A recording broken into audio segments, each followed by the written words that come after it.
Mesdames et messieurs, bonjour. Bienvenue dans cette nouvelle édition du Café Fiscal. Nous avons traité récemment le cas de l'impôt sur les revenus des personnes physiques. Et nous disions que l'impôt sur les revenus des personnes physiques était constitué d'un ensemble de revenus catégoriels, parmi lesquels l'impôt sur les revenus des crédits et capitaux mobiliers, l'impôt sur les exploitations agricoles, l'impôt sur les bénéfices des professions non commerciales, l'impôt sur les revenus fonciers. Aujourd'hui, nous parlons aux bailleurs. Il s'agit de traiter le cas de l'impôt sur les revenus fonciers. On sait, quand on parle du revenu foncier, on parle des biens meubles et immeubles. Sont compris dans la catégorie des revenus fonciers lorsqu'ils sont exclus ou bien lorsqu'ils ne sont pas inclus dans les bénéfices industriels, commerciaux, artisanaux, d'exploitation agricole ou des professions non commerciales des entreprises, les revenus provenant des locations des biens meubles et immeubles. Les plus-values réalisées sur les biens meubles et immeubles non bâtis ou bâtis à titre onéreux ou à titre gratuit. Les parts des intérêts des membres des sociétés civiles immobilières lorsque ceux-ci n'ont pas opté pour l'impôt sur les sociétés. La détermination du revenu net imposable est déterminée comme suit. Dans un premier temps, il faut déterminer l'ensemble des revenus bruts encaissés et par la suite, l'ensemble des charges admises en déduction.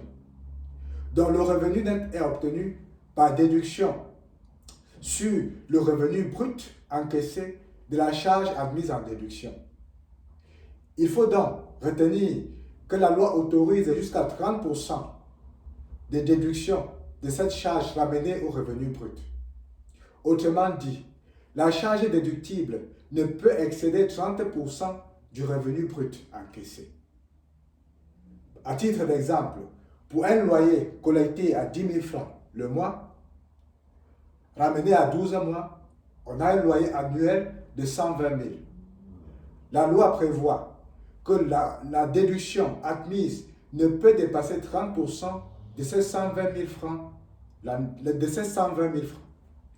Ceci dit, la charge plafond admise en déduction, dans ce cas, sera de 36 000 francs. Le taux applicable à l'impôt sur le revenu foncier est le taux défini à l'article 17 du Code général des impôts.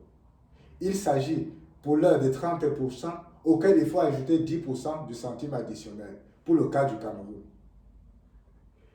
À noter, mesdames et messieurs, que les établissements publics, les bâtiments publics et des collectivités territoriales sont exclus de l'impôt sur les revenus fonciers.